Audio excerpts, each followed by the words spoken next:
Hello, hello, hello les gens. Est-ce que vous êtes là? Ah merde, il y a Grégo qui appelle. Allô? Yo, je suis là, T'es où? devant le portail blanc. Tu peux le chercher? Vas-y, il est venu, c'est allumé. Il Ah, va sur la véranda. en fait, il faut que tu ailles sur la véranda et tu suivras la route. Hein. Tu peux rentrer, hein, tu rentres Viens, dans le viens. portail blanc et on va te faire rentrer. Salut, salut les gens. Salut. Je viens de lancer le stream là. Mais vas-y, avance, approche-toi, t'inquiète, y a pas de chien, y a rien.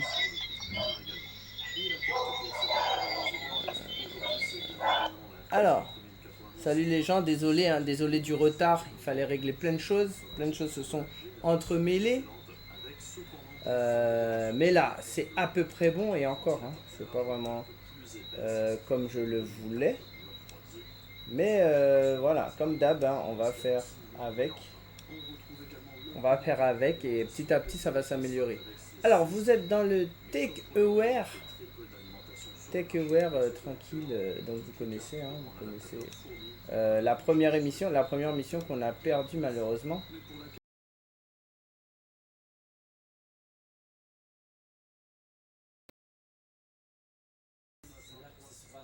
Yes, I, et là voici Grégo qui vient d'arriver. Boum boum, donc on est là. Ça va? Installe-toi hein, tranquillement. On va essayer de mettre quand même une petite musique de fond. Pas trop fort. Si c'est trop fort, vous nous dites. Voilà.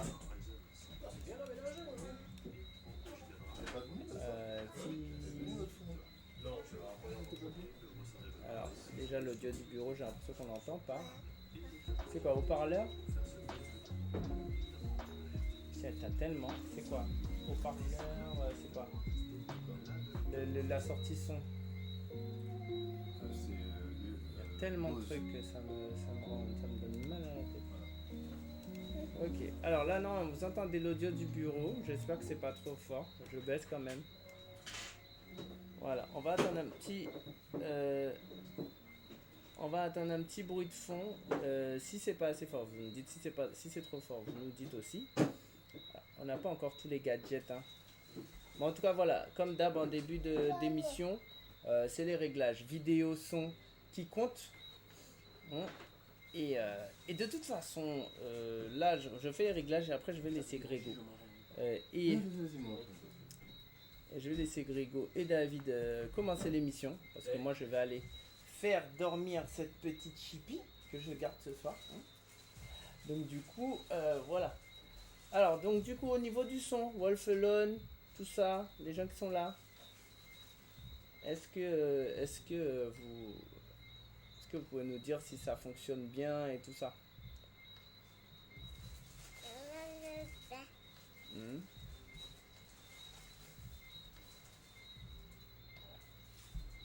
On a eu ouais, quelques minutes de retard, hein, donc chose qui arrive. Hein. En tout cas, j'ai fait la pub. On voit qu'il y a beaucoup de concurrence ces temps-ci, hein, sur le stream. Yes. Bon, après, Tinès, il stream tous les jours. Voilà. Mais je vois surtout Vortex en live. Je vois Baby Kerry en live. Ouais, il y a un peu de Tinès. Voilà, hein, les gens maintenant, ils commencent à stream de ouf hein, aux Antilles. Hein. Non, c'est très bien.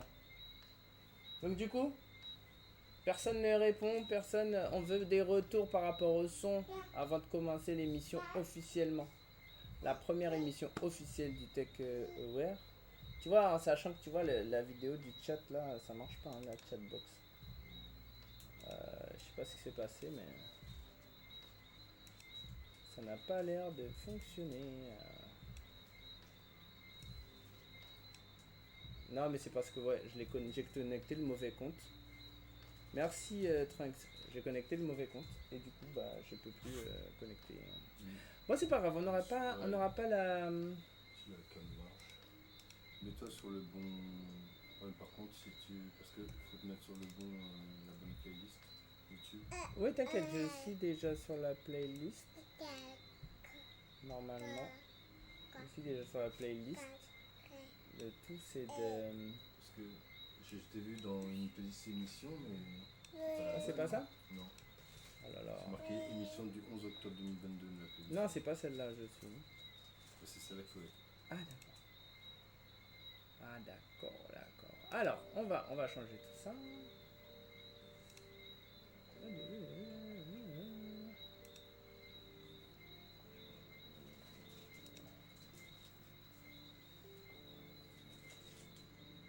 Celle-là. Non. Ah oui. Ok. Alors. J'ai juste des petits réglages à faire. Donc du coup.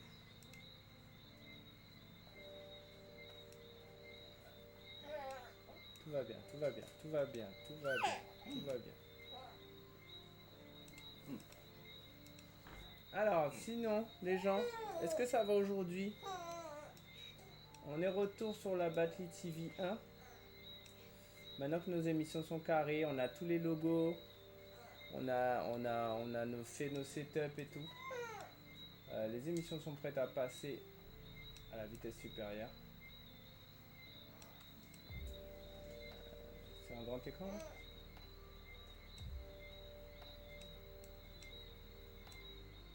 En fait, c'est tellement grand que... Ah ouais, je sais pas.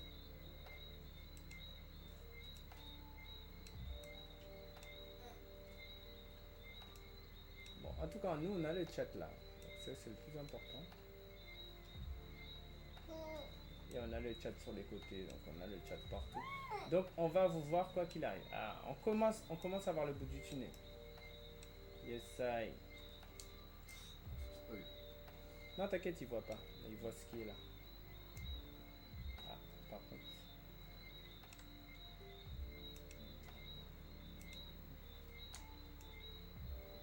Tac. Là, je rogne. Et j'agrandis. Ok, on voit le bout du tunnel. Donc voilà. Donc ça veut dire que normalement, quand voilà. Donc il faut pas réduire cette page. Par contre, des fois, il y aura des. Non, je sais pas comment faire. Des fois, j'ai des timecodes. Des fois, c'est des vidéos entières que je laisse. Et des fois, c'est des timecodes. Ouais, bah après il faudra Mais dire les ça. timecodes, ils sont dans mon fichier notes. Ok. Non, bah on va faire la régie, t'inquiète. Mais il faut que je vous la donne, mes notes. Je sais Bah pas si- vas-y, bah déjà prends ma place. Déjà prends ma place. Est-ce que déjà Tiens, Grégo, il va regarder Est-ce le que chat. vous pourrez lire mon fichier Mais notes? oui, t'inquiète, tu veux. Par contre, alors, du coup, à moi, ce qu'il faut que je sois là parce qu'il faut que je sois à la régie. Qu'est-ce que tu en penses? Il faut que tu sois au milieu, toi, si tu parles. Ah, il y a le focus de la caméra qui est chaud. Tu descends. Tu descends. Donc, quand tu es prêt à mettre les vidéos, il faut juste mettre. Enfin, de toute façon, je le mettrai, il faut juste mettre transition. Voilà, hein. T'es là, hein.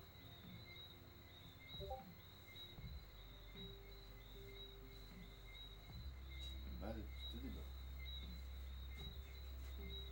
Alors, tu me laisses tes là? Je sais même pas comment t'es. Attends. Bon, on va voir My Way.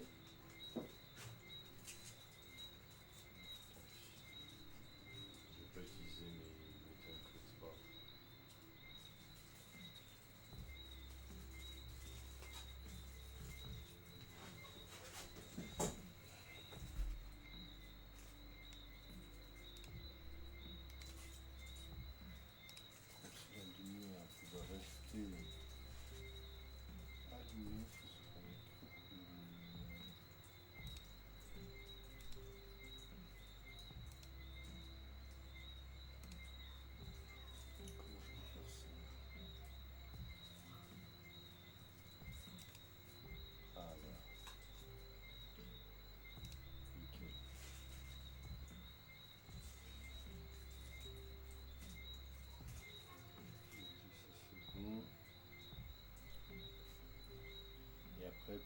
activer les vidéos, faire comment? Je l'ai dit. Bon, bah tu mets lecture, enfin tu fais Alt-Tab, lecture, si tu veux mettre lecture. Faut juste pas réduire la page, parce que c'est une capture. Je mets lecture et ça là, met les gens lecture. ils voient ça là. pour l'instant. Là pour l'instant les gens ils voient ça. Et pour comment je fais Ah, pour la transition. Là t'es prêt là? vidéo. Non, non. Ok, c'est transition et c'est bon. De toute façon je suis là. Bah non, non, c'est bon, moi je reste là. Ok. Bon, mais est-ce qu'on va bien t'entendre? Est-ce que vous entendez bien David quand il parle? Déjà qu'il parle doucement. Alors les gens ils sont pressés pour le take real là. Comme ça. Ah, on dirait que j'ai mal cadré.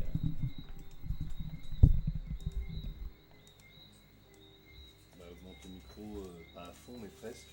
Baisse ta musique de fond. Et augmente. Le micro il est à fond. Ok.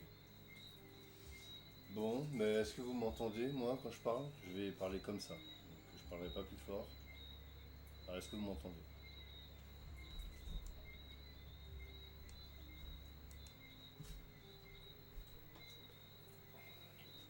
Nouveau setup hein, qui a été créé par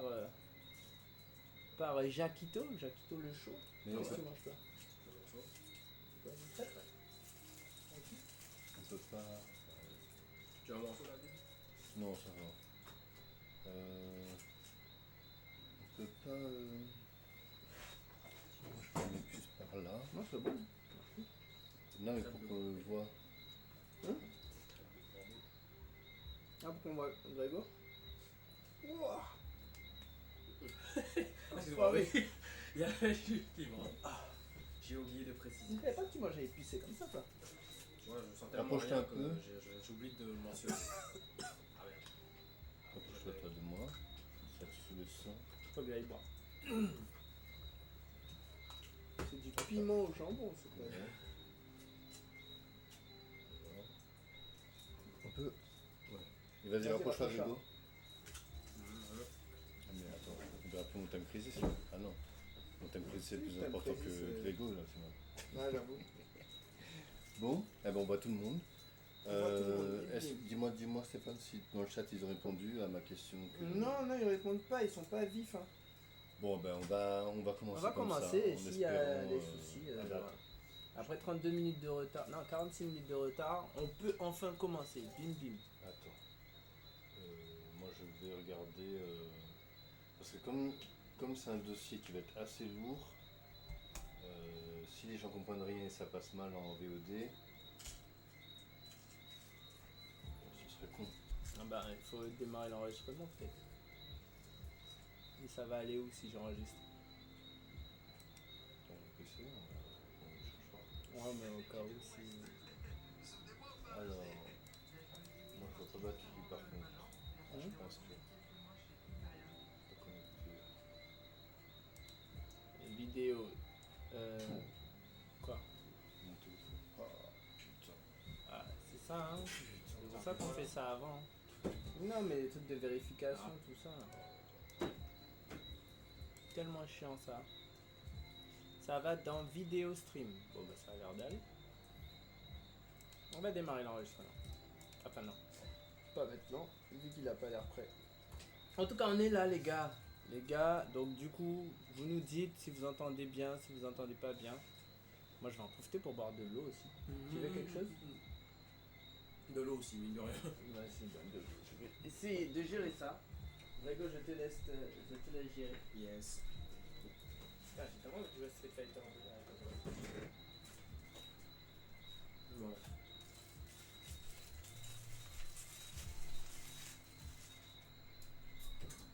J'ai à peine d'arriver et Jimmy ça m'attaque déjà au domino. Domino fait bah. Me dit-il alors qu'il est jamais venu faire une partie.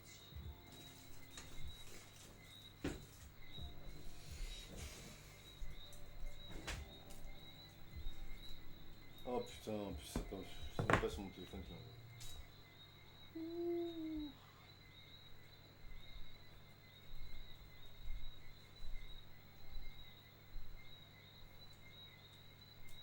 Quatre, 5.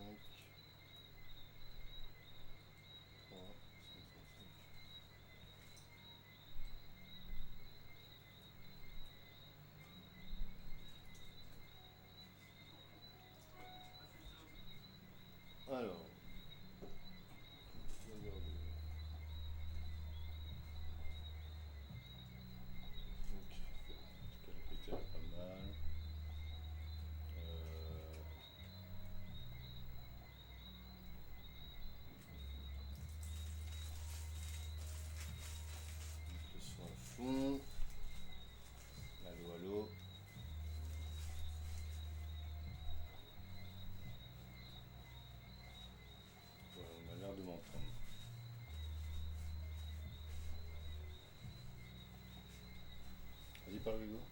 Hmm? Parle.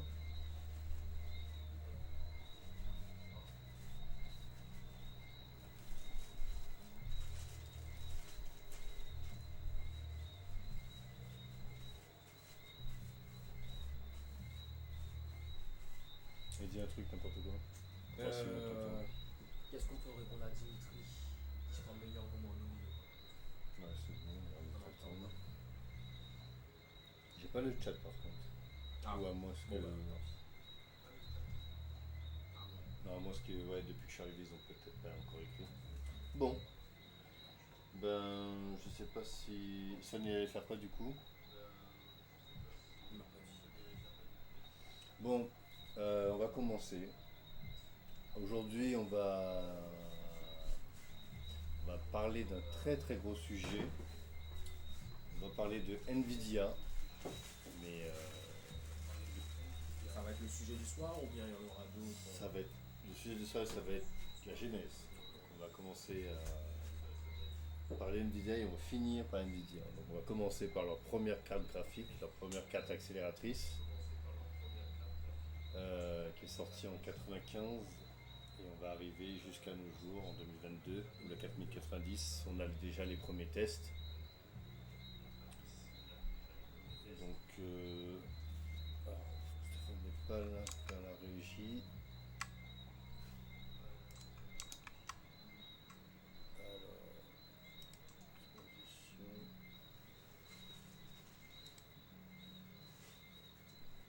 transition. Je sais pas, une petite transition.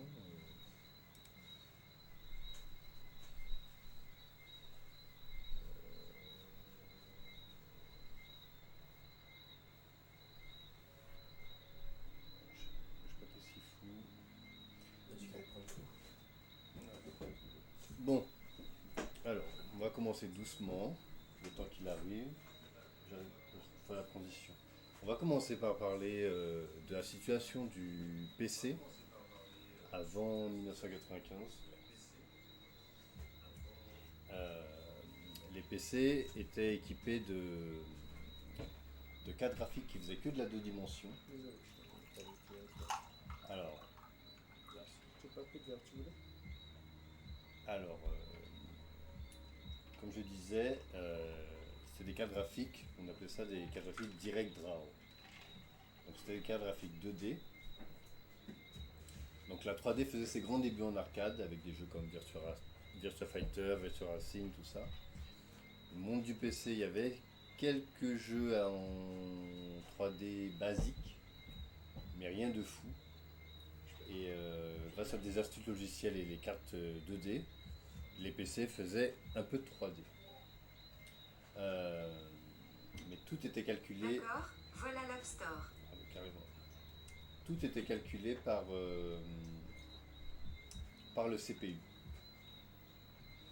Ensuite, 93,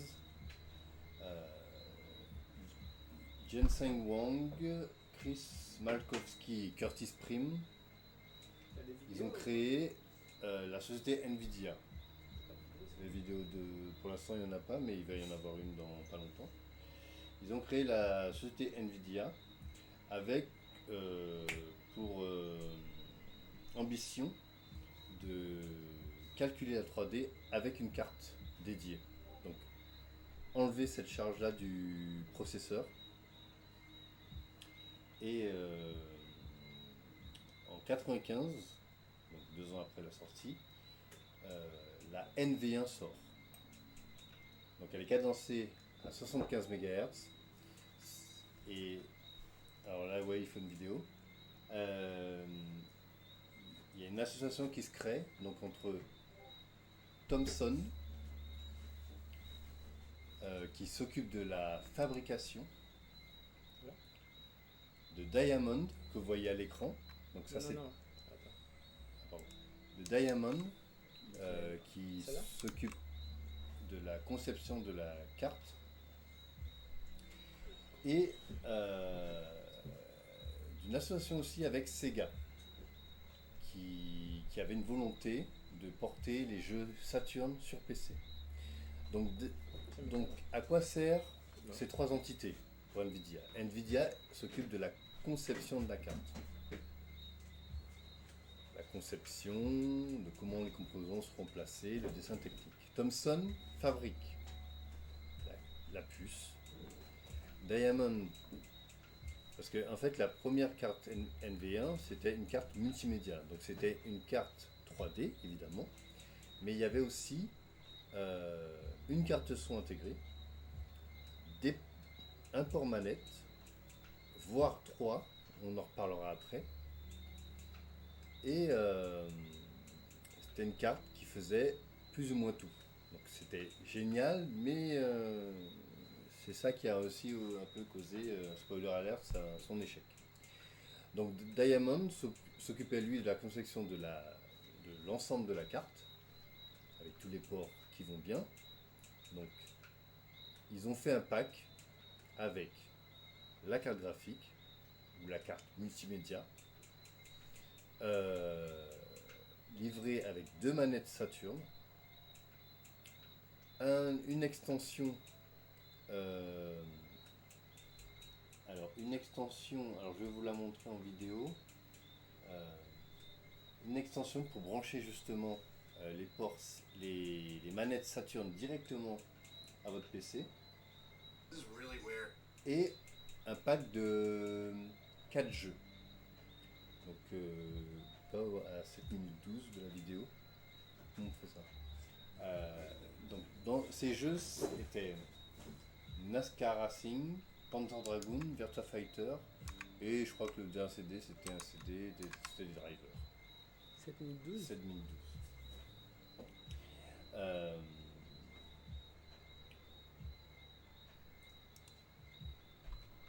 Donc voilà, vous voyez à l'image. Donc c'est les NASCAR Racing, c'était un jeu fait par Papyrus. Par contre, Panzer Dragoon et Virtua Fighter, c'était des portages PC, donc vous voyez, Sega PC de la Saturn. Et du coup,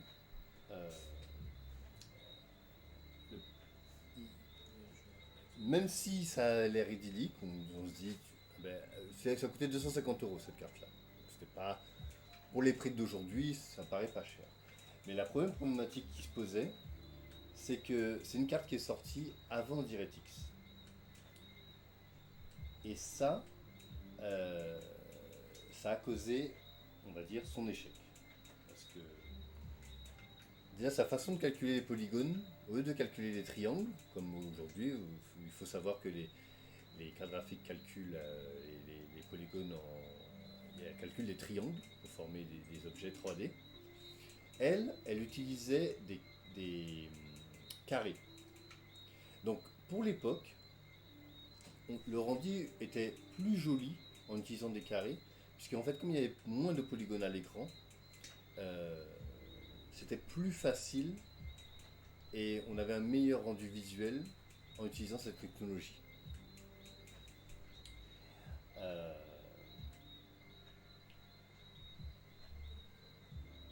Plusieurs API, donc les API, c'est on va dire, c'est je ne sais pas comment expliquer c'est quoi un API, mais c'est l'architecture software où va fonctionner votre carte. Plusieurs API sont sortis à cette époque-là, dans les années 90. Donc il y a eu les premiers OpenGL de Silicon Graphics qui sont sortis en 90. Donc Silicon Graphics, si vous connaissez, c'est les effets spéciaux de Jurassic Park, c'est Donkey Kong Country. Il y a eu le Glide, le fameux Glide de 3DFX, donc une carte 3D dont on parlera un peu plus tard, parce qu'elle est sortie en 96, donc après la sortie de la NV1 de Nvidia. Et bien sûr, Direct 3D, créé par Microsoft, qui fait partie du grand ensemble DirectX, avec Direct Sound, Direct Input, voilà. Donc, alors, c'est vrai que là, je vais parler, comme on parle de Nvidia et on parle de carte graphique, il y a énormément de termes que peut-être pas tout le monde va comprendre. Donc, n'hésitez pas dans le chat, quand vous voulez de plus amples explications sur quelque chose, n'hésitez pas à demander. J'ai mes secrétaires là qui contrôlent, il n'y a pas de souci, allez-y. Du coup, on en revient à notre sujet. Ces années-là, Ah, mais mec, c'est ça, hein. ces années-là, Stéphane, tiens, Oui. si tu peux leur montrer ces manettes-là, à quelle console elle appartient. Comme ça, ils vont voir. Non, pas besoin. Elle est juste derrière toi. Je veux que tu les montres Ah, en ok, réel, pardon. montrer en vrai. Ah. Alors, ouais, je pense que tu parles de la Saturn. Sega. Exactement. Sega Saturn. Voilà. Voilà. Bah, mais attends. Alt-tab, boum boum, tac, transition, tac, bim. Attends, Alt-tab, pause, tac, Alt-tab.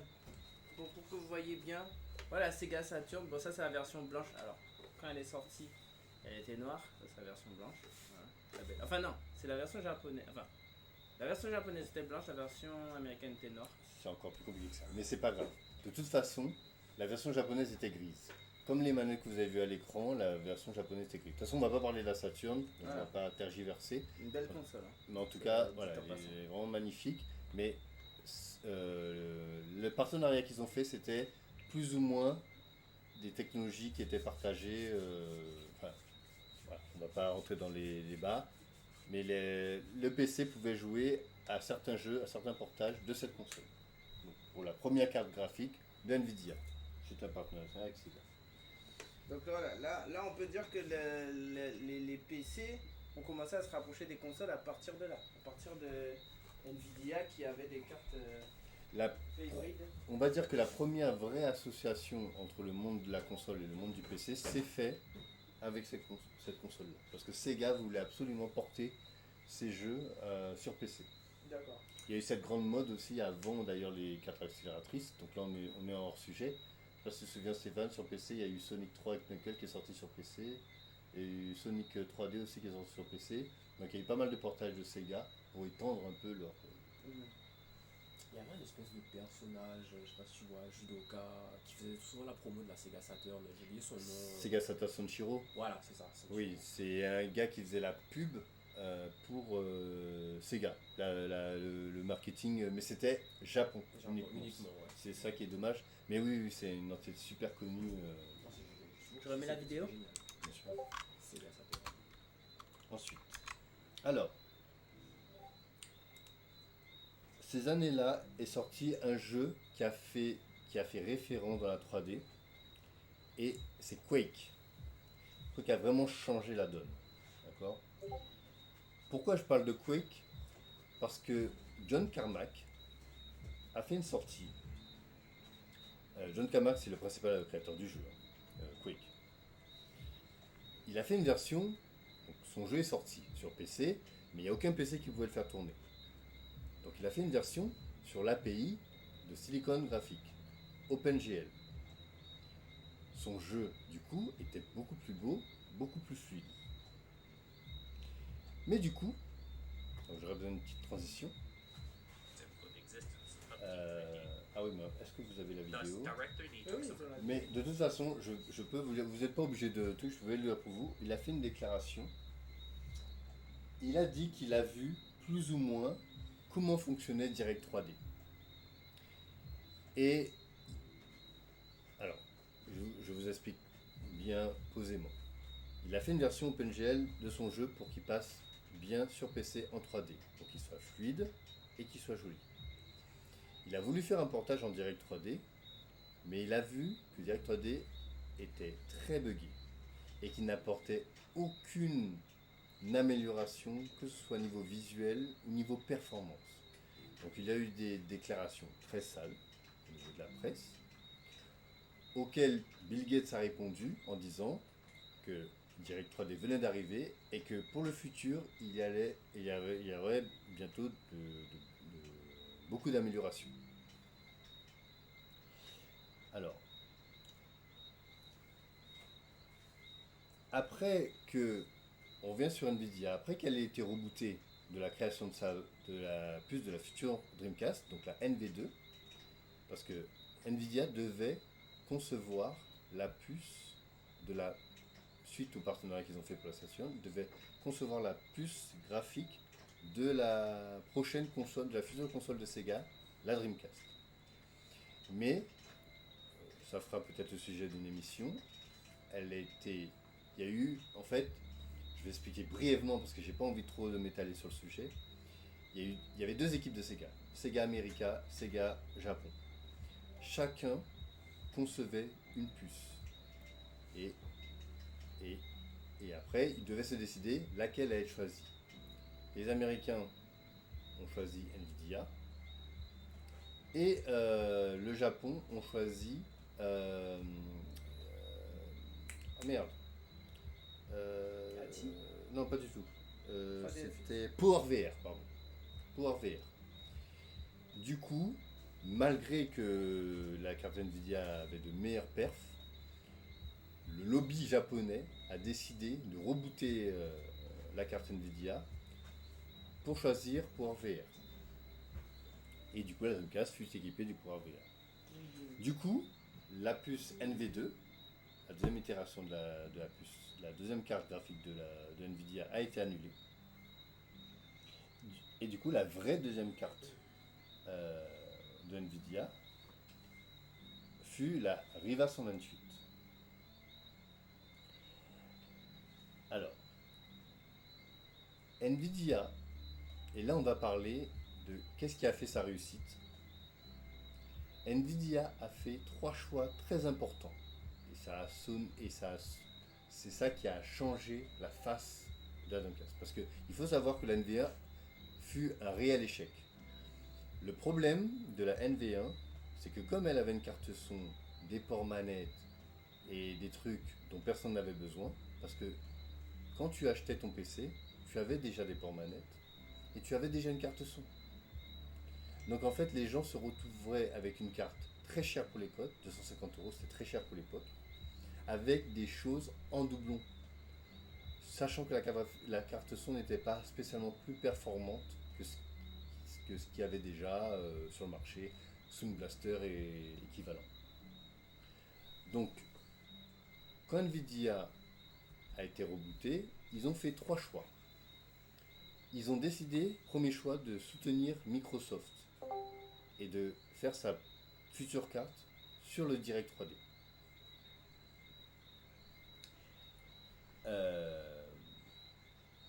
La deuxième idée qu'ils ont eue, c'est de soutenir son software par rapport à son hardware. À l'époque, quand on devait, je ne sais pas si Stéphane s'en souvient, mais à l'époque, quand on installait un composant sur son PC, on devait trouver des compatibles. Ça veut dire que vous achetiez un composant et il fallait trouver le compatible de ce composant. Par exemple, vous achetez je vais dire n'importe quoi, Tartampion carte son, il fallait trouver dans les drivers disponibles quelque chose de compatible, mais qui avait un autre nom, donc S3 Virge, Sound Blaster, ODG, qui était compatible avec votre carte son. Nvidia est passé outre ce problème et s'est occupé de son propre software. Ça veut dire qu'à partir du moment où vous achetez une carte Nvidia, les drivers étaient conçus par Nvidia, comme aujourd'hui on connaît. Donc, depuis l'époque, c'était les premiers à avoir fait ça. Donc, la deuxième carte de Nvidia fut la Riva 128, nom de code NV3. Alors, c'est une carte qui essaya autant que possible d'accélérer Direct 3D. Elle était beaucoup moins performante que le Glide ou le OpenGL, mais elle avait une meilleure compatibilité. En plus, elle était compatible avec OpenGL grâce à un Wrapper. Elle avait l'avantage de s'occuper autant de la 3D que de la 2D, ce qui n'était pas le cas par exemple de la 3DFX Voodoo, qui était la carte leader du marché, la plus performante du marché, mais elle avait un problème, elle vous obligeait à avoir 2 cartes dans vos PC. Elle s'occupait de l'affichage de votre bureau et de tout ce qui était 2 dimensions, et d'une Voodoo qui s'occupait, elle, de la 3D. Donc il fallait avoir une tour assez grande, il fallait débourser le prix de 2 cartes graphiques, sachant qu'une Voodoo c'était très frais. Nvidia, eux, quand ils ont créé leur carte, elle était moins chère que la Voodoo, un peu moins performante, mais elle faisait carte 2D plus carte 3D. Elle était vendue à 140 $. Alors évidemment, ça ne lui a pas suffi pour battre la concurrence, Et c'est là que la troisième partie, le troisième plan d'NVIDIA s'est mis en place. Elle a arrêté son partenariat avec Thomson et elle s'est alliée avec une petite entreprise dont vous connaissez peut-être le nom, TSMC. Alors, si vous ne connaissez pas TSMC, TSMC à l'heure actuelle c'est le leader dans le leader de fabrication des puces graphiques. Ça veut dire que vos cartes graphiques, vos téléphones, vos consoles, pratiquement tout ce que vous avez, c'est fabriqué par TSMC. Évidemment, Apple fabrique sa propre puce et Samsung aussi fabrique des puces. T'as une vidéo là dans le truc? Non, pour l'instant. Et oui, ça, pardon, oui, ça c'est arrivé à 128, donc c'est bon. Donc là, ce que vous voyez, c'est les performances. Donc là, je vous remets dans le contexte. On est en, si je dis pas de bêtises, on est en 98. Donc G-Police, c'est un jeu qui est sorti sur PlayStation 1. C'est dommage que j'ai pas mis en une vidéo de ce jeu. Je crois que même pas, j'ai pas 96, je crois. Si je vous montre les images du jeu sur PlayStation 1 et comparé à ces images-là, c'était vraiment le futur. Donc ça, c'est la deuxième carte seulement de NVIDIA qui affichait déjà des graphismes. Ensuite, grâce à cette association, NVIDIA a pu cesser la fabrication de ces puces. Et en s'appuyant sur la loi Moore, elle s'est occupée que de la conception. Alors, pour ça, NVIDIA a scindé son entreprise en trois. Une pour le design à venir, une pour le rafraîchissement du design de l'an passé, et une qui concevait le design de l'année d'après. Alors, il concevait le design sur ordinateur avec un débugger pour vérifier si tout allait bien. Et ensuite, ils envoyaient le tout à TSMC qui s'occupait de la fabrication. Résultat, production incessante, des puces, ils sortaient des puces tous les 6 mois avec des améliorations de performance. Et peu à peu, tout ça, ça a anéanti la concurrence. Et beaucoup d'entreprises ont abandonné une par une. Alors pour la petite histoire, aujourd'hui on connaît 3 fabricants de cartes graphiques. NVIDIA, AMD et quelques-uns connaissent Intel. À l'époque, il y en avait 30. NVIDIA, en quelques années, les a tous niqués. Sauf une entreprise, ATI. Il y avait 30 constructeurs de.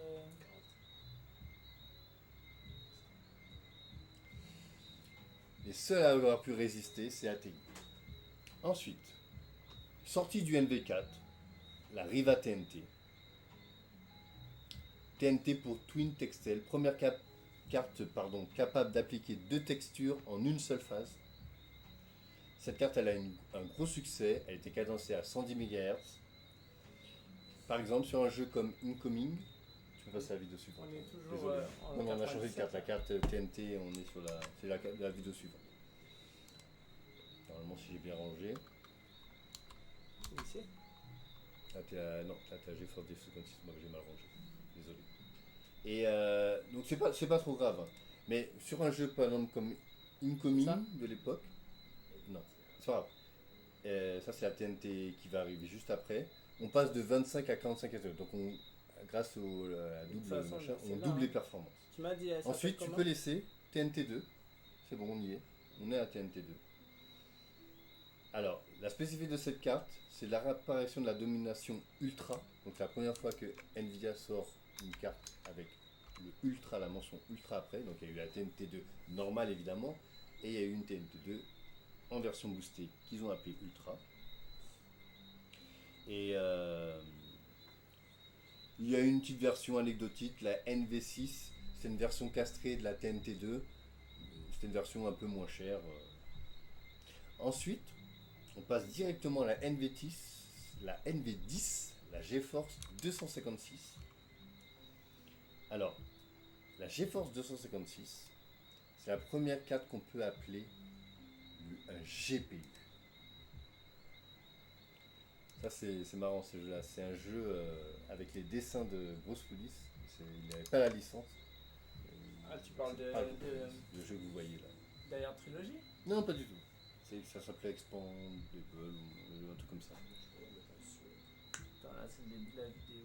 Non, tu peux passer, tu peux mettre des moments. Voilà, ouais, c'est bon. On voit des images de jeu. Ah là là, ce jeu-là. Voilà. Donc, T'as connu ce jeu-là, Tim? C'est quoi le jeu? Ah mon dieu. ça c'est Quake 3. Quake 3 qui est sorti à l'époque plus ou moins de la Dreamcast. Donc là on était à la GeForce 256.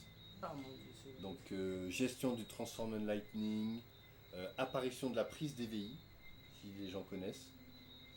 Elle gère déjà 15 millions de polygones. Alors que le meilleur CPU de l'époque, donc le Pentium 550 MHz, en gérait que 4. Donc là vraiment la carte graphique avait vraiment pris la place. Avant elle travaillait conjointement avec le CPU. Là le GPU a vraiment pris la place du CPU. Le CPU ne sert plus à rien. Comme aujourd'hui on le voit. On voit souvent, on joue à un jeu 3D très gourmand, ta carte graphique sera utilisée à 99%, ton CPU sera utilisé à 15%. Ça souvent on vous dit ne changez pas trop de CPU, ça ne sert à rien. Ben, depuis cette époque-là, c'est Nvidia aussi qui est à l'origine de ça. Ensuite, on va passer sur le NV15. Pendant que Grégo se fait harceler sur les réseaux, par précis, on va passer au NV15 avec la GeForce 2 GTS.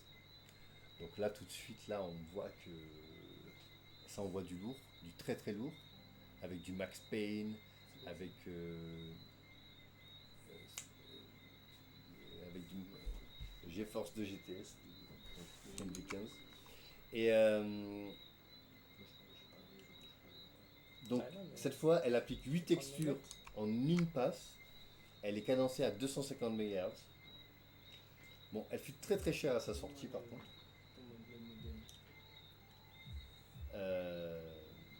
Ensuite, on passe directement à la GeForce 3.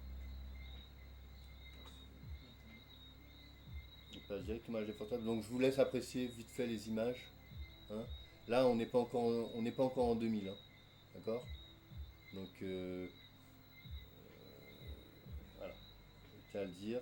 C'était déjà très impressionnant. Donc, vous voyez la taille des ventilateurs de l'époque. C'était chaud quand même.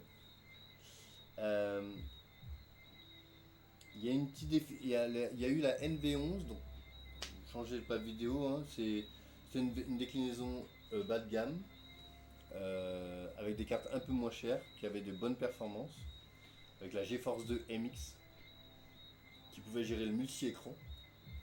C'est ça, hein, la vidéo. Oui, non, tu peux le laisser. Hein. La GeForce 2 MX c'était la même architecture, mais c'était une version castrée. Par contre, elle avait une technologie que seule elle avait, c'était le support de 2 écrans simultanés. Donc ce que vous connaissez aujourd'hui, le multi-écran, vous dites oui, moi j'ai 2 écrans, regarde, on est en 2022. Ben oui, ben avant les années 2000, elle le faisait déjà. Sur des cartes bon marché en plus. Ensuite, on change de vidéo, GeForce 3. Première carte DirectX 8. Le son du micro. Vu que le son n'est pas assez fort. Ah ouais, je m'en doutais un peu, c'est pour ça qu'on devait le demander au début, mais ça va être compliqué. On va, attention, à terme. Vas-y, mets à fond, c'est pas grave, on baissera à la fin. La GeForce. Vous entendez mieux là? La GeForce 3. La GeForce 3, c'est une carte DirectX 8. Elle est un peu décevante, moins performante à sa sortie que la GeForce 2 GTS, vous vous rendez compte dans sa version ultra évidemment, à cause de ses fréquences de fonctionnement assez faibles. Du coup, elle est remplacée par la GeForce 4. Non, je dis des bêtises, elle n'est pas remplacée par la GeForce 4. La GeForce 4 sera prête, mais c'est une déclinaison moins complexe à programmer que la GeForce 3. Elle est un peu un modèle entrée de gamme. Qu'est-ce que je raconte? Ouh là là, je m'embrouille un peu. Elle a un peu les mêmes performances que la GeForce 3, mais avec une gestion un peu mieux des. Et il y a une version un peu castrée avec la GeForce 4 MX, mais qui reste une puce DirectX 7, donc ancienne génération. Donc là, c'est un barème de. Concrètement de puissance. Ça, Ouais. alors ça c'est les performances sur 3D Mark 2001, donc c'était le Antutu que vous connaissez aujourd'hui. Donc on vous compare la GeForce GTS avec la GeForce 256, celle qui est sortie juste avant. Et donc, alors pourquoi DDR et SDR? C'est parce que avant la DDR que vous connaissez, il y avait la SD RAM. C'était une RAM beaucoup moins rapide. Et Ouais, du je coup, me il y a rappelle de eu. ça. Voilà, c'était des SD RAM avant la DDR. Et évidemment, en changeant de technologie, en passant en DDR, bon, on a vu les FPS augmenter parce que la RAM était plus rapide. Ok. Donc on voit là, c'est la TNT2 Ultra, c'est la deuxième carte d'NVIDIA qui est sortie, la troisième, pardon, la quatrième, la cinquième, la sixième. Donc on voit l'évolution des performances. Et ça, c'est ATI, ça c'est les cartes ATI. Donc, on voit Ensuite, on a eu une version un peu spéciale, la NV2A. Donc normalement, je crois que j'ai mis une vidéo. Donc la NV2A, c'est un modèle un peu spécial. C'est en 2001, Xbox sort sa première console. Très proche d'un PC, donc architecture x86, toujours utilisée d'ailleurs. Le NV2A, c'est une puce intermédiaire entre la GeForce 3 et la GeForce 4. Elle est bien optimisée par contre dans la Xbox et elle supporte DirectX 8.1. Donc la Xbox première génération, c'est des jeux comme Halo. Et en fait, bref, c'était des versions de tous les jeux que vous connaissez sur PS2, mais surboostés. Tous les jeux qui étaient sur Xbox, c'était des jeux PS2 plus beaux, tout simplement. Ensuite, NV25, on est déjà arrivé au NV25 avec la GeForce 4 Ti, fréquence plus élevée, 2 fois plus d'unités de calcul que la GeForce 3. Elle a une technologie qui permet de ne pas calculer ce qui n'est pas affiché. Donc ça c'est vraiment pas mal. Donc ça c'est une vidéo de quoi? On est sur la... PS2 là. Je regarde. Ouais, ça c'est GTA 3 que vous voyez à l'image. GeForce 2. Donc ça c'est la GeForce DGTS toujours. Donc là on va passer à la GeForce 3. GeForce 3 on a déjà fini. GeForce 4 aussi. On va passer à la GeForce 4. Ouais, et GeForce 4. GeForce 4 Ti. GeForce 4 Ti. Je vais chercher. Oui, normalement, elle a emmené à ça. Ça va? Donc GeForce 4 Ti, Ah bah oui, il y a déjà un cap graphique. fréquence plus élevée. Donc ouais, je vous ai déjà présenté, fréquence plus élevée, et c'est elle qui permet d'afficher et qui ne pas calculer tout ce qui est affiché, tout ce qui n'est pas affiché. Donc, ça lui permet d'avoir un boost de performance non négligeable. Ensuite, on va passer à la FX 5800. Et la FX 5800, c'est la première carte ratée de Nvidia. Par rapport à ses performances, et elle avait un bruit horrible, elle était super bruyante. Elle fut détrônée par la carte concurrente d'ATI, la 9700 Pro. La 9700 Pro était moins chère et plus performante et beaucoup moins bruyante. Alors, Nvidia ils incitent en sortant la FX 5900 sur la même architecture. Elle est un peu plus performante et elle arrive à concurrencer la 9800 Pro d'ATI. Et ensuite on va passer à la 6800 avec Nvidia qui revient dans la course. Une carte extrêmement efficace. Et c'est la première fois que les cartes graphiques gèrent le SLI. Donc le SLI c'est quoi? C'est la gestion du double GPU. Ça veut dire raccorder 2 GPU ensemble, donc théoriquement doubler les performances. Ce qui n'est jamais arrivé, parce qu'il y a toujours une perte de performance le fait de brancher une nappe entre deux cartes ont toujours une petite perte de performance. Mais le truc était là quand même. Ensuite, on passe au 7800. Donc la 7800, à partir de la 7800, on change de nomenclature. Donc les cartes graphiques ne vont plus s'appeler NV. Donc la 6800 c'était la NV40. Donc là, on passe à la nomenclature G. Alors, vous avez compris, NV pour NVIDIA et G pour GeForce. Exactement. Donc là, on passe sur la nomenclature G, avec les G70, G71, qui correspond à la 7800 et la 7900, qui sont une réussite. Elles sont déclinées en plusieurs versions, GTX, GS. Petite nouveauté de cette carte-là, l'invention du BGPU avec la 7900 GX2. Qu'est-ce que veut dire BGPU? Au lieu de faire un CLI et d'acheter deux cartes et de relier ensemble, NVIDIA a construit une carte avec deux puces 7900, donc deux puces très haut de gamme dans la même carte. Ce qui a fait décoller les performances. Alors, pour la petite histoire, vous voyez dans cette vidéo-là, vous avez vu brièvement une PS3. Pourquoi? Parce que parce que Nvidia s'est occupé de la conception des cartes graphiques, de la carte graphique de la PS3. Et c'était une version un peu boostée de la 7800. Donc la PS3, une carte graphique, c'est une version... Donc c'est à partir de la PS3 qu'ils ont commencé à faire avec les deux puces. Alors, c'est à partir de cette génération de cartes. Par contre, la PS3 n'avait pas un BGPU. D'accord. Elle avait une version normale de la 7800, une version personnalisée de la 7800. Voilà. Ensuite, on passe au G80, donc la 9800. Qu'est-ce que je raconte? La 8800. Donc, une de mes cartes préférées de Nvidia. Alors, j'espère que... Parce que je fais pas les transitions, alors j'espère que vous voyez la même chose que moi. Oui, c'est bon. C'est bon, c'est bon. Oui, oulala, je m'embrouille. Donc, la...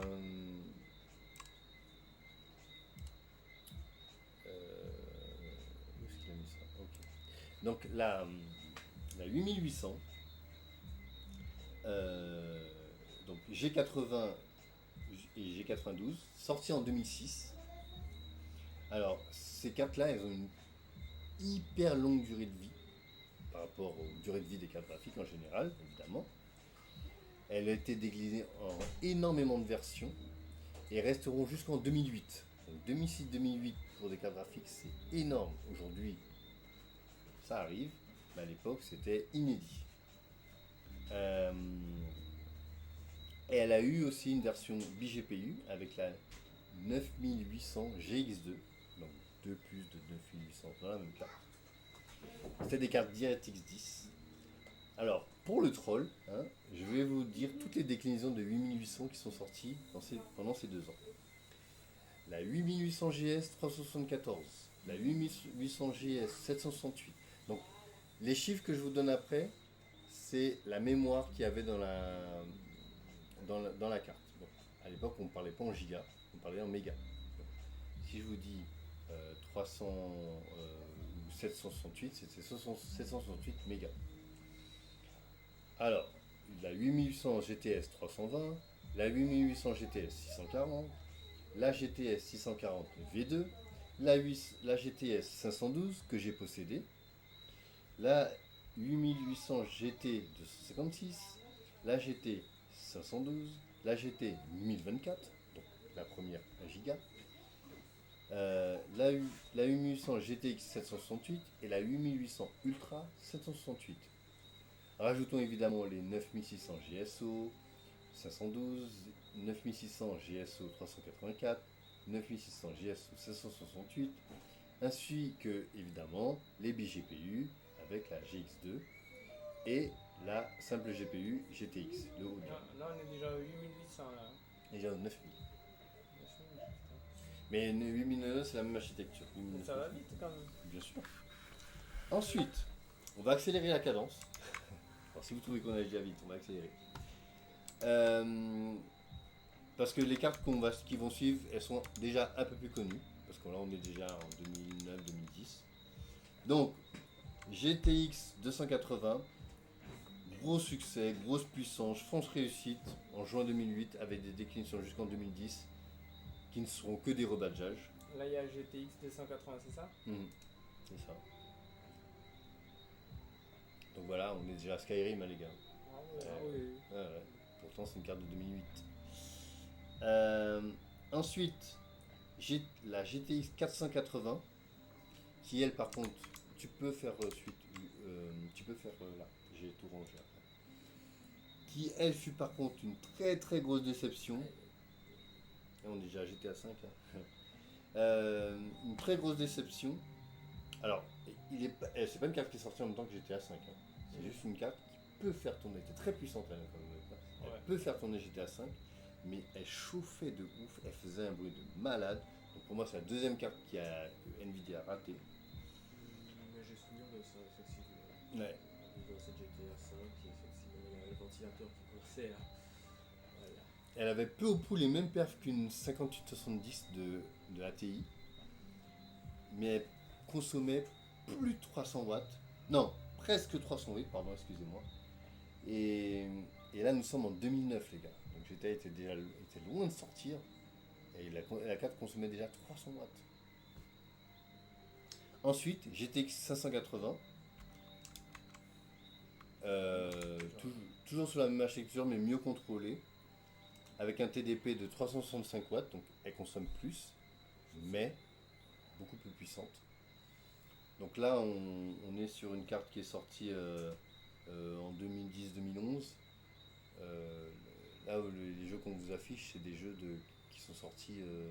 Alors, je crois que le jeu d'avant, c'était le jeu là, qui était sur PS4. Là c'est Doom. Et là, c'est Doom. Et juste avant, c'était un autre jeu. Bon, enfin bref. Donc voilà. C'est vraiment en plus le dernier Doom. Donc Voilà. là, on est vraiment proche. C'est le premier des derniers Doom, on va dire. C'est pas Doom. Voilà.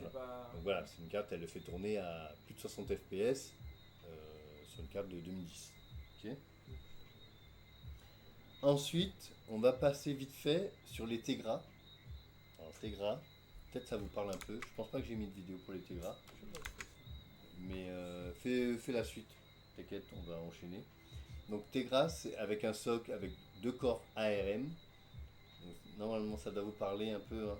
Et un petit GPU maison, le GeForce Là, on est à ULV. GTX 689. Ouais, non, j'ai pas mis de vidéo sur la Tegra, mais tu peux laisser à 680. C'est juste un aparté des Tegra. Alors, donc c'était les premiers SoC à mettre des GPU dedans. Donc, ils sont utilisés dans le Tegra 2 avec une unité de calcul, Tegra 3 avec 12 unités, avec le Tegra 4 qui passe carrément à 72 unités. Donc, le Tegra, c'est quoi? Tegra, c'est la Shield portable. Donc Stéphane va vous trouver vite fait une vidéo de la Shield portable parce qu'il y a beaucoup de gens qui ne connaissent pas la Shield portable. C'est la Shield de tablette et c'est évidemment la Switch. Oui, la Switch a le processeur, un SoC de Nvidia. Donc avant que la Switch sorte, Nvidia avait sorti un proof of concept, on appelle ça, qui est finalement sorti vraiment, et c'est la Shield portable. Donc c'était une console magnifique en forme de manette, avec une ergonomie que vous n'allez jamais retrouver ailleurs. Elle est magnifique cette console. Donc il y avait Android dessus.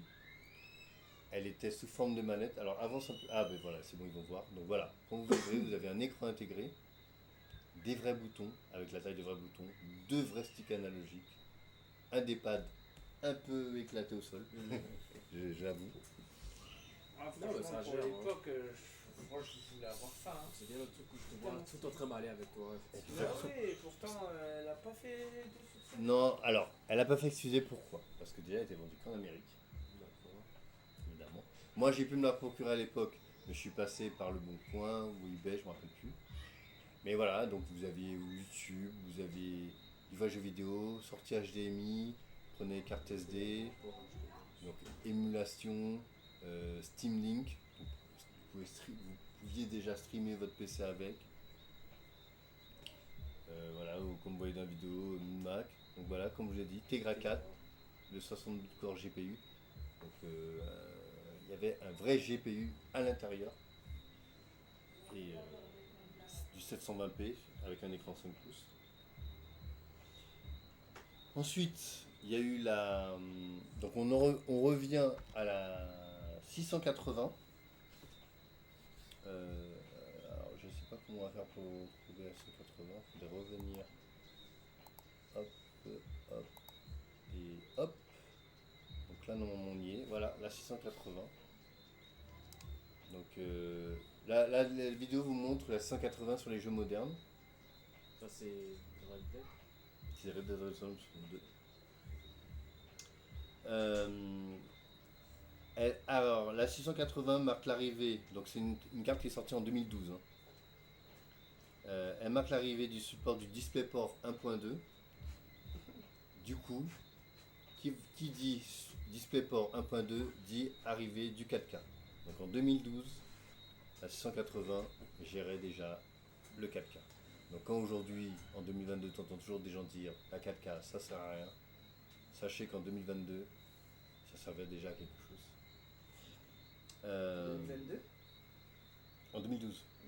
Ah pardon, 2012. Avec la sortie simultanée du Tegra K1.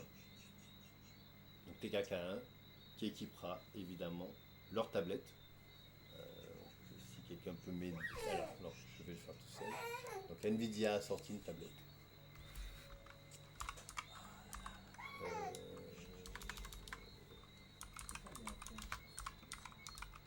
Donc un peu sur le même principe que la Shield portable. Elle a sorti une vraie tablette avec un processeur Tegra K1, donc beaucoup plus de corps. Au lieu de 72, on passe à 124, je crois. Je l'ai pas noté, désolé. On passe à une résolution de Full HD en 16 dixièmes.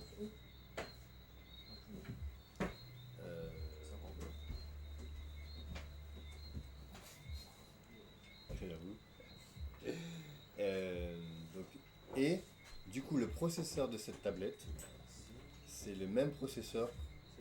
Non, c'est le même processeur que vous avez trouvé dans la. Aidez-moi. La meilleure Dans la console Switch. du monde, voilà, la Switch. Sauf que dans la Switch, elle a été overclockée. Elle a été adaptée à la Switch, elle est un peu plus puissante.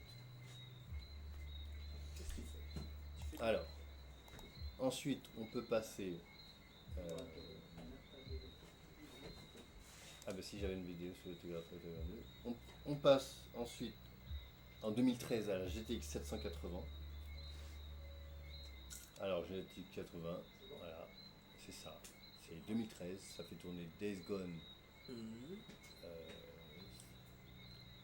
en 40-50 FPS. C'est l'une des premières cartes dans sa déclinaison TI ou Ultra, je ne me rappelle plus, à dépasser les 1000 euros. Première fois aussi qu'on voit l'apparition des Titans, avec la Titan et la Black Titan, et même la Titan Z. Donc c'était des déclinaisons très très performantes, un peu comme on a aujourd'hui avec les 3090 Ti, des choses comme ça. Ensuite, on va avoir la sortie de la GTX 980. Donc là, normalement, à partir de ce moment de la vidéo, tout le monde connaît les cartes. La GTX 980, normalement, Géo, tu connais, évidemment, avec les 965. Les plus simples. Voilà. Donc là, on est en 2014. On a 8 milliards de transistors, 275 watts de TDP, support du HDMI 2.0, support de la VR. Alors on y est. Là, on est dans les temps modernes. Ensuite, 2016, Pascal, technologie Pascal, architecture Pascal, pardon, avec la 1080 et toutes ses déclinaisons, 1060, 1070. La 1080 quand elle est sortie, c'était 70% plus puissant qu'une 980. Voilà. Donc quand aujourd'hui on vous sort des cartes 20% plus puissantes avec 50% plus cher, voilà quoi. La AMD totalement largué. Un an après, ils sortent des déclinaisons TI. Il y a un petit animal. Et aussi avec la Titan XP cadencée à 1500 MHz, la version ultra pro de ouf de la mort qui coûte 1500 €. Donc voilà, bon, je vous la montre ici. Titan XP avec la. Il y avait sorti deux versions spéciales Star Wars, la Black Edition et la White Edition pour le côté de noir et blanc de la force. Donc, tout le monde connaît. C'est quoi ça? Donc ça c'est les versions spéciales de Titan, ouais. Titan XP. Par contre, rien que le nom, des fois, c'est commercialement, ça pète. Hein. Titan V, cette carte-là, à la sortie, elle coûtait 2990 €. Donc ne pleurez pas les amis. Ne Ah pleurez bah tu pas. vois sur... Salut Oraken, merci pour la première fois sur le chat, n'oublie pas de follow. Et Baby Kerry a dit AMD va rester largué très longtemps. Côté lumière et côté obscur. Ah, il parle souvent Ouais. des titans pour côté lumière et côté obscur. Donc voilà quoi, là Nvidia ils sont maîtres, ça sort des cartes à 3000 €, dorées, on est en Dubaï édition. Alors pour la petite histoire, la Titan V n'était pas si puissante que ça parce qu'elle n'était pas très opti jeu vidéo. Ah ouais? Et ça servait à quoi alors la 3D? Alors la Titan V qui est sortie en 2017, c'est une architecture Volta. C'était un peu spécial, elle était centrée sur l'IA. Du coup, elle a été beaucoup utilisée dans les serveurs Tesla. Donc en théorie beaucoup plus puissant que toutes les autres cartes, mais dans les jeux moins optimisés. Et ensuite on arrive en 2018 avec les RTX,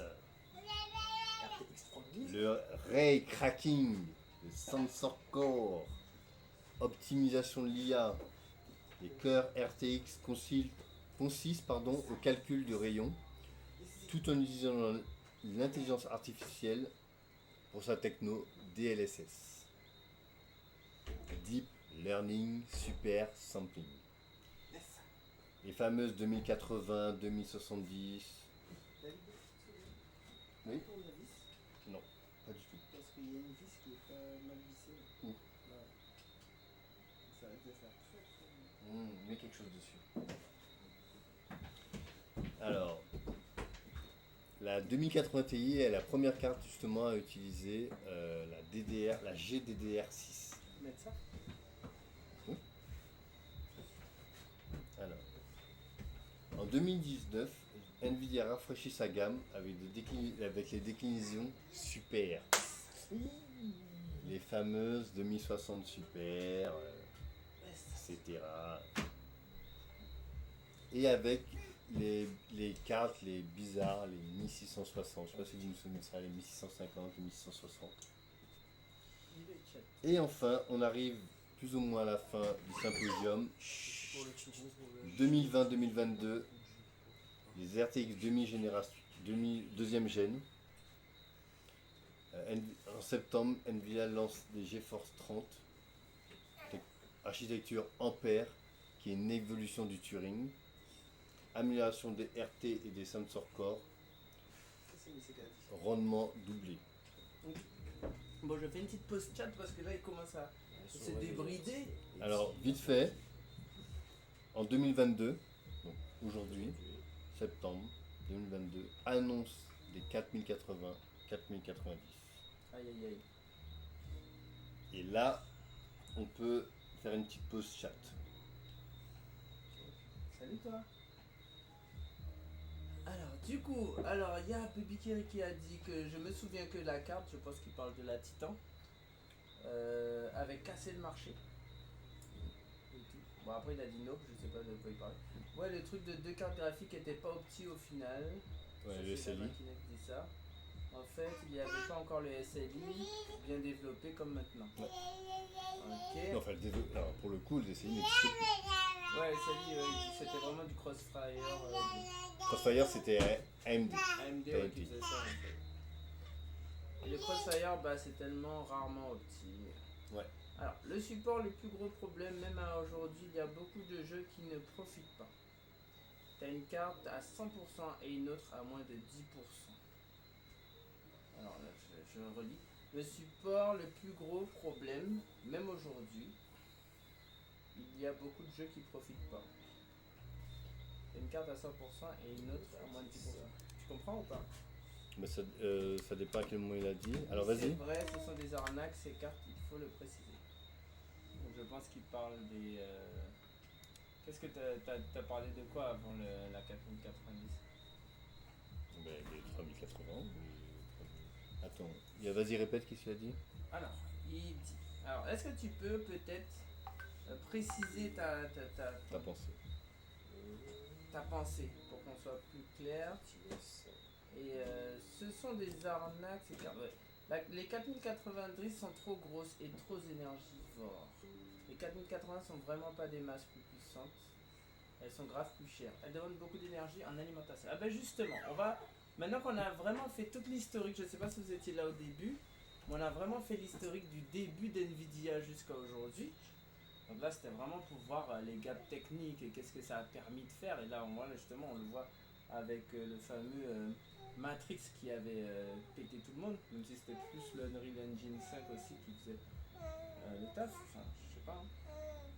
Et donc, aujourd'hui, maintenant, comment on va développer le sujet? C'est, parlons de aujourd'hui, la nouvelle génération, les 4090. Alors la problématique c'est, bon, entre guillemets, en gros, qu'est-ce que vous en pensez? David, même l'expert, qu'est-ce que t'en penses? Est-ce que déjà tu peux nous faire un rapide point de vue, ton propre point de vue sur la carte? On va parler de la plus puissante déjà et après des alternatives. Et puis, est-ce que même au niveau des tests, c'est une bonne carte? Est-ce que niveau rapport qualité-prix, c'est bien? Tout ça quoi. Donc, on va déjà parler de quand la 4090 a été annoncée. Quand la 4090 a été annoncée avec les 4080, 4080 Ti, il y a eu un énorme tollé dû à énormément de facteurs. Tu l'as dit, la taille de la carte, le prix de la carte, le contexte de sa sortie, donc tout ce qui se passe en ce moment, l'augmentation des prix, et le bullshitting habituel que les fondeurs ont l'habitude de nous abreuver. Du coup, on a eu des vidéos comparant les versions RTX de la 3090 à la version RTX de la 4090. Donc, le gap de performance était montré que en ray tracing. Mais on ne savait pas si en rasterisation, la 4090, il y avait un gros gain. Nous, ce qu'on voulait savoir, c'est les jeux qui ne sont pas compatibles ray tracing et pas compatibles DLSS, est-ce qu'il y avait vraiment à voir une amélioration?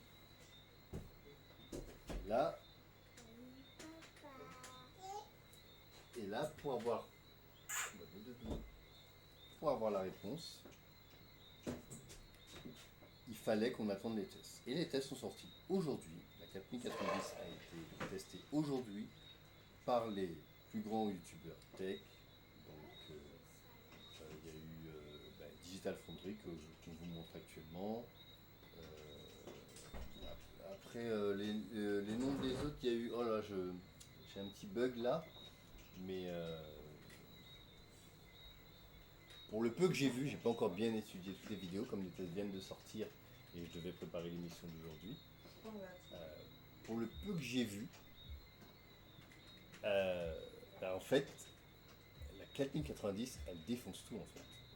On avait peur qu'en rasterisation, donc la rasterisation ça veut dire que en calcul pur, on n'ait pas de gap.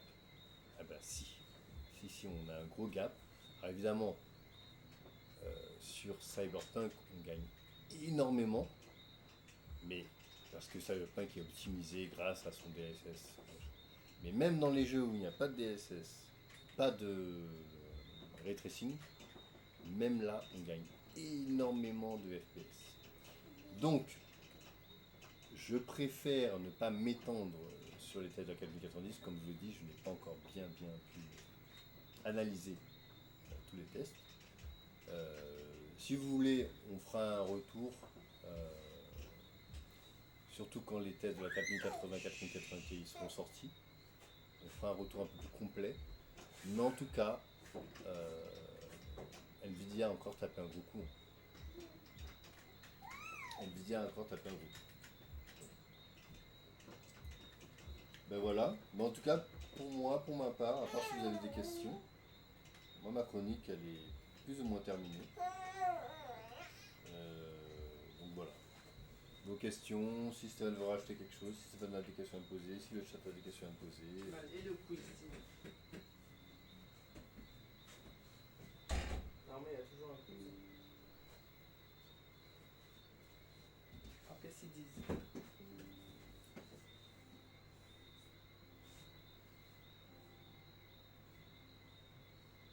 Alors, on gagne 10%.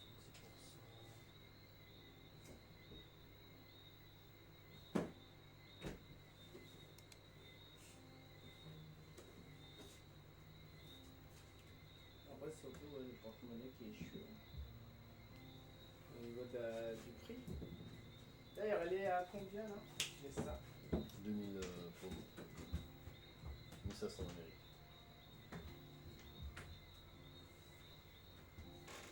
Oh bizarrement je trouve pas ça si excessif.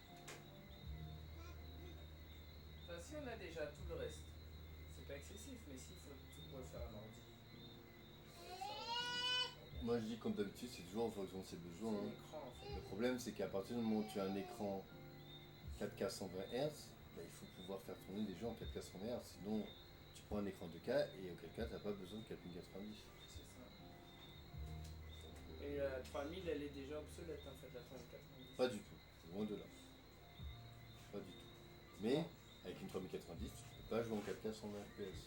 Enfin, certains jeux oui. Oui, Les jeux sont sortis après 2016-2017, c'est fini. Ouais, je vois. Bon, alors est-ce qu'on fait le quiz Si vous voulez. habituel? Tiens, bah donne-moi ton sujet, comme ça je vais pouvoir prendre des questions. Ben, Pour voir si les gens. moi je peux déjà poser une question si vous voulez. Bah vas-y, pose tes questions. Bon, Alors là c'est le quiz là, celui qui gagne là une boisson à la battue. alors, je vais vous poser une question. Faudrait innover un petit peu. Bâtiment, c'est déjà bien. C'est déjà beaucoup quand même. Une boisson à la batterie pour celui qui gagne le quiz. La question est dans le sujet. Si vous m'avez bien écouté, normalement vous pourrez répondre. Je vais vous demander à quelle carte correspond chaque console que je vais citer. Donc, à quelle carte correspond la Saturn? À quelle carte correspond la Dreamcast? À quelle carte correspond la première Xbox? Et à quelle carte correspond la PS3? C'est des questions que tu as déjà répondu à ça. J'ai répondu déjà à toutes ces questions. Donc, je répète, à quelle carte correspond la Saturn? À quelle carte correspond la Dreamcast? À quelle carte correspond la Xbox première génération? Et à quelle carte correspond la PS3? Et pourtant, moi je me rappelle de la Saturn. Vas-y. Oui, la Saturn, bah, c'est la première, je crois. Voilà, La première carte, c'est la NV1. la NV. NV1, je vous dis son nom. 2000. Ok, donc c'est déjà donné pour la Saturn. Ensuite, Dreamcast, Xbox, PS3. Chut, 480 pour la Dreamcast. C'est quoi le nom pour la PS3 déjà? C'est qu'il y avait les deux puces là. Ah putain, ça a été sur la tête. On avait dit c'était. Non, c'était pas la GX. C'est pas la 480 pour la Dreamcast? Qu'est-ce qu'il y a, bébé? Je sais que tu es fatigué. Faut lui donner de l'eau, mais Océane m'a donné ni sac et elle n'a pas de clé. Elle est partie chercher un sac et elle est revenue avec le bébé sans le sac. Et pourquoi partir avec le bébé si c'est pour revenir avec le bébé pareil sans le sac? Ah, c'est pas possible. Donc là, du coup, elle est en détresse. Elle boit qu'une eau spéciale. Non, pas forcément, mais elle a même pas de biberon. Tu bois pour un verre. Ouais, mais bon, c'est plus compliqué. Il n'y a pas le côté rassurant du biberon. Alors, personne dans le chat a la réponse. Ouais, j'avoue, la vidéo est devant nous en fait. La Dreamcast, Attends, laisse-moi. Pour la Dreamcast, c'est la 280. c'est la deuxième carte. Mais c'est la 280 maintenant. C'est la NV2. ND2, ok. Qui n'est pas sortie parce que. C'est vraiment une Dreamcast. Ensuite, Xbox première génération. Là, c'est plus compliqué. Mais j'étais pas là au moment où tu parlais de ça. Et j'ai pris en cours. Mais je sais que tu disais que la Xbox, c'est des jeux de PS2 en plus beau. Mais je sais plus quelle carte. Qui est là depuis le début et qui peut répondre là? Ouais, il y en a qui sont là depuis le début, là ils parlent pas, mais ils Ouais, sont en là. tout cas, j'espère qu'en VOD, il y aura des gens qui suivent un peu. Ils ont suivi, hein, mais ils parlent pas. Eh oui, Timal, on va aller dodo. Déjà, je sais même pas comment on va faire pour rentrer à la maison. Here's a question literally no one is asking. Can I play my games max? Bon, bah voilà, hein, bah, plus personne n'a le jus alors. Est-ce que t'as une question plus facile? C'est facile. On a quand même répondu à deux, t'as trouvé une Alors Ok. pour la PS3, moi c'est les deux plus là qui m'intriguent puisque j'avais le nom tout à l'heure en tête. C'est la 7800. 7800. 7800. Il y a une version, c'est Ah bah 900 si GB. la PS2 c'est 7800, la Xbox, Non, quoi. 3. Ah bah, Alors, la Xbox, elle a un nom spécial. C'est la NV2A. Mais si vous m'aviez dit c'est une carte graphique qui correspond entre la GeForce 3 et la GeForce 4, j'aurais accepté. alors pour la Switch c'est Tegra. Si Mais c'est ça Tegra, c'est dans le chat. c'est bien. Tegra K1, c'est vrai, j'aurais pu poser pour la question pour la Switch. C'est Tegra K1 un peu amélioré. C'est vrai, tu l'as dit. Mais elle, comment elle descend, mais c'est chaud. Il y en a dans la vidéo que je passe là. C'est une 4090 qui fait tourner un jeu en 8K. Et les 8K existent depuis un bon moment. Et du coup, t'as une bonne vidéo qu'on pourrait voir. Bon, après, les gens ils vont la voir en 1080, mais t'as une vidéo qui t'a impressionné en termes de vidéo. PS3 GTX 7800. Ah ouais, c'est bon. Ah, c'était ça. Non, quasiment ça. Bon, on n'a toujours pas Xbox. Donc, ouais, je te disais, est-ce que t'as une vidéo qui t'a subjugué en termes de graphisme? Dans quel sens? Bah là, est-ce qu'il y a vraiment des graphismes qui te. Ben, moi, ce que je vois, je trouve ça magnifique en fait. 23 en 4K, je trouve ça C'est quoi le magnifique. jeu le plus impressionnant que t'aies jamais vu? Non, pour moi, c'est toujours Cyberpunk. Hein. Cyberpunk. Même pas Matrix là, la petite Non. démo technique? Non, Cyberpunk, je trouve. Alors évidemment, c'est parce qu'il y a la nuit, les jeux de lumière, tout ça, je trouve ça vraiment magnifique. Ouais, je vois. La direction artistique de Après, Cyberpunk. ça reste un vrai jeu Cyberpunk. Non, après, je peux dire que Matrix, c'est un vrai jeu. Par exemple, Ouais, c'est Cyberpunk, vrai que ça, c'est- la journée, c'est beau, mais voilà. Par contre, la nuit, Non, mais c'est propre, hein, C'est- putain. Parce qu'il y a plein de détails, ça fourmille de détails en fait. Donc, donc là, vous voyez, dans la vidéo, sans DLSS, il arrive à faire tourner le jeu. Oula. Vous avez le bug? Il arrive à faire tourner le jeu en ultra ray tracing. Sans DLSS. Et aujourd'hui, le jeu il est jouable du coup? D'après ce que j'ai entendu. Le jeu sur PC a, A je le toujours dis, été je le jouable. répète, a toujours été jouable. Mais je vais te dire, il est encore plus jouable. Oui, parce que les voitures, la conduite des voitures a été améliorée. Ah. Il y a certaines missions qui ont été. Mais est-ce que les gens s'attendaient pas trop à une maniabilité GTA au niveau de la voiture, au niveau de la conduite de la voiture? C'est ça, moi, le problème, c'est qu'on reste un RPG. Bon, après, Ouais. ça excuse pas tout, mais bon. Il y a Après, plein de gens c'est qui par ont rapport joué. aux promesses aussi. Il y a plein de gens qui n'ont pas joué à Skyrim ou à Witcher 3 et qui ont joué à Cyberpunk. Ouais, Donc c'est oui, ça. non, ça n'a rien à voir. Et puis j'allais poser une autre question. Merde, j'allais poser une autre question. Oui, et Flight Simulator, est-ce que c'est pas un jeu? Parce que moi je sais que je jouais à Flight Simulator, c'était beau, mais comme j'avais pas la fibre, j'ai l'impression que c'était moche en même temps. Tu vois. L'avion était beau, l'avion était super beau, mais tout ce qui concernait ceux qui étaient en rapport avec le réseau, c'était moche. Bah, regarde, C'est plus- quand elle est sortie, la 3090 Ti coûtait plus de 2000 euros. Et là, la 4090 lui met 40 FPS dans la face. La 6900 XT, presque la carte la plus puissante d'AMD, elle est très très loin derrière. Mon gars. Mais c'est vrai. Mais là c'est 2K, Metroid Exodus 2K. Là, en 4K, 2160p. Ah, 2160 c'est 4K, ok. Ok. Bon, et du coup tu vas te la prendre, tu penses, la 4K? Elle rentre pas dans ma tour. Bon, ça c'est... Ah non, c'est pas de tête. Non, c'est pas que c'est un détail, mais je vais te dire, est-ce que ça reste quand même un de tes projets? Non. La 4090 en tout cas non. Faut voir. Voir si j'attends la prochaine génération, quelque chose Qui comme doit ça. se couper. Ok. Bon, bah si vous n'avez pas d'autres questions, les gars, je pense qu'on va s'arrêter là. La vidéo est très condensée, vous aurez du contenu. Donc n'hésitez pas à aller voir la VOD quand elle va sortir sur YouTube. Elle va sortir très prochainement, en espérant qu'elle sera de bonne qualité, surtout qu'on l'a enregistrée. Donc voilà. Sur ce, on a fait une bonne petite heure de vidéo, tranquille. Et la semaine prochaine, normalement, vous aurez le Oncouvier avec Wana, s'il est dispo. Le quoi? Hein? Le quoi? Oncouvier.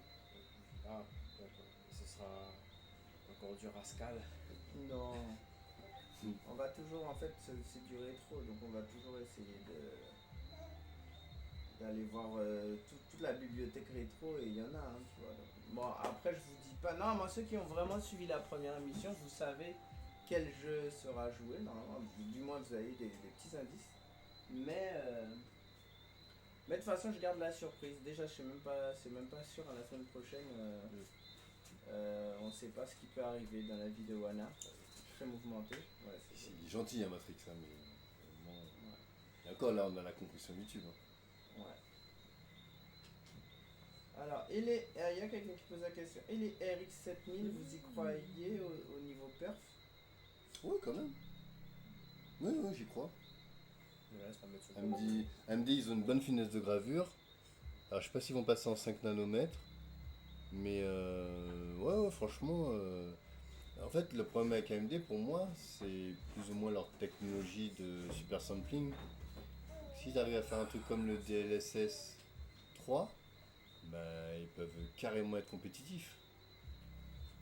Et les GPU Intel?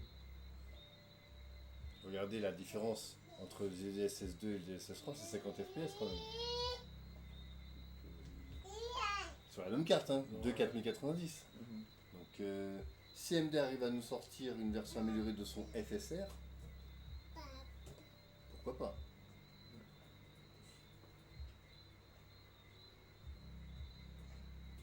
Ouais, il y a la machina qui a dit et les GPU Intel. Moi je trouve que pour l'entrée de gamme, pour moi Intel sont les meilleurs. Parce que pour 200 euros, leurs cartes de 200 euros sont plus puissantes que les cartes à 200 euros d'NVIDIA et AMD. Ouais. Et en plus, elles ont une bonne puissance pour le streaming, le NV1, tout ça. À vue d'œil, comme ça, voir la différence, c'est pas simple. Ouais, franchement, à vue d'œil. Alors, n'y a pas de différence parce qu'il n'y en a pas. Parce Bon, que... j'ai l'impression de me forcer à avoir le truc, mais. Non, il n'y a pas de différence. Mais c'est par rapport à l'écran Ouais, YouTube. C'est attends. juste le nom des FPS qu'on te compare là. C'est tout. Ouais, mais il n'y a pas... Mais nous, on la verra pas parce qu'il y a le même nombre de FPS. Et en plus, c'est la c'est même ça, le carte. truc. C'est 4090 les trois.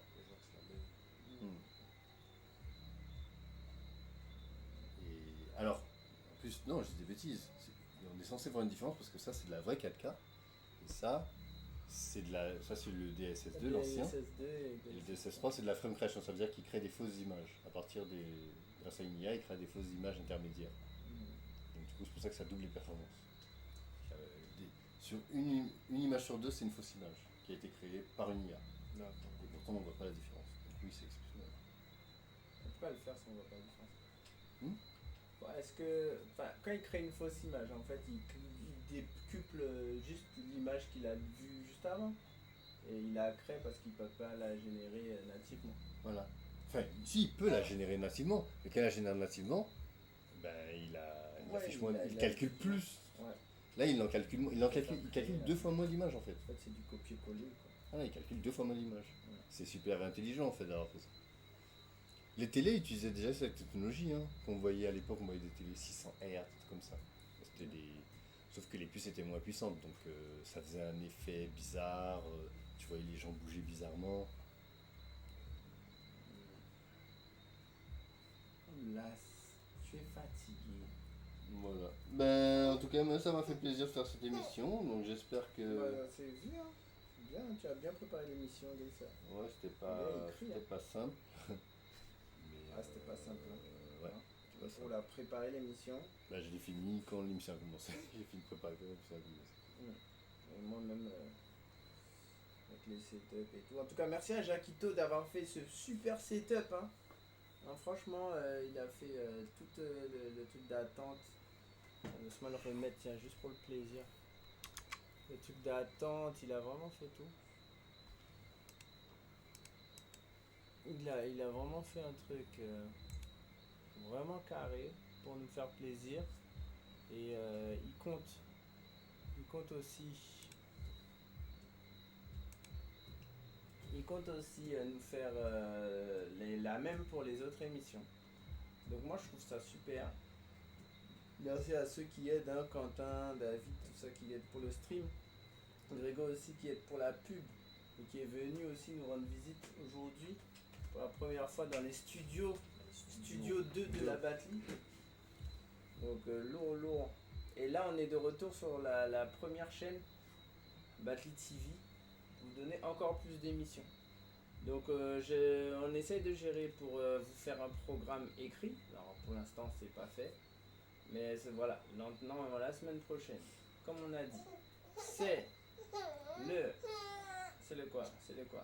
C'est le Oncouvier où on part sur du rétro gaming. Ensuite, on va repartir sur du Cheap and Chill. D'ailleurs, c'est l'émission qui a fait le plus de succès. Que ce soit en direct, que ce soit en restream, mais en même temps, c'est la seule qu'on n'a pas perdue. Donc, c'était facile. Mais en tout cas, en direct, c'est celle qui a battu tous les records. Donc, c'est cool. Vous aimez l'émission. Plus de 70 vues sur YouTube. Et non, sur Twitch, j'oublie. Il y a une plateforme, en tout cas, il y a plus de 70 vues. C'est énorme par rapport à notre level. Donc c'est cool, vous aimez nos émissions. Donc on va continuer sur cette lancée. Et du coup on retrouve David quand? On retrouve David dans le Takeaware quand? Dans un mois, non? D'un mois, voilà, d'un mois jour pour jour. Hein. On est le 11 octobre. Donc si tout se passe bien. Ah ben peut-être dans 3 semaines parce que en vrai, Ah, j'ai été Batlive décalé. avait pris ta place. Donc peut-être qu'on va te revoir plus tôt que prévu. Et Batlive va reprendre sa place en fait. Mais bon, c'est vous qui voyez. En tout cas, merci d'avoir suivi les gars. Moi, je vais coucher la petite parce que comme vous voyez, elle est agitée, elle en peut plus. Et voilà, hein. On va se faire un petit after avec Grégo. Pourquoi pas? Bah oui, Timan, obligé. Et nous, on vous laisse vaquer à vos occupations. Et Easy, Bah, salut Jimmy, merci pour. Merci, toi aussi, bonne soirée. J'espère que t'as kiffé. J'espère que t'as appris des choses. De toute façon, moi je vais bien regarder la VOD parce que j'ai un peu raté des choses. Et c'est une vidéo qui va bien vieillir, je le sens. Ouais, c'est bon. Allez, à plus. Tiens, je vais faire une sorte de truc.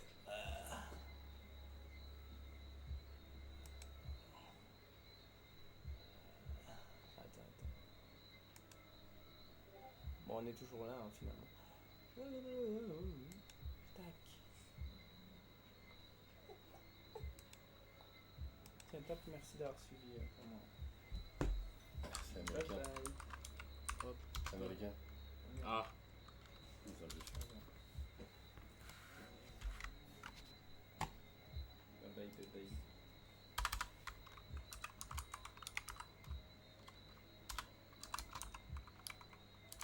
Putain. C'est compliqué, hein. Ouais. des chiffres américains. Alors, si. Si. Attends. Ouais. Mais sélectionner la police. Tac. Non, mais la police. Merde, c'était quoi déjà? G, je crois. Ah putain, et ça bug. Ah bah tu pètes, hein, toi.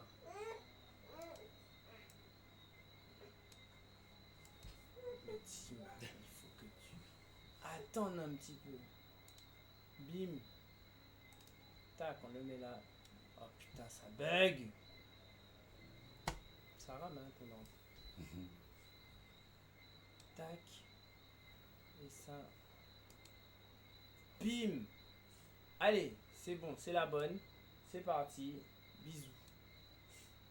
Tchuss.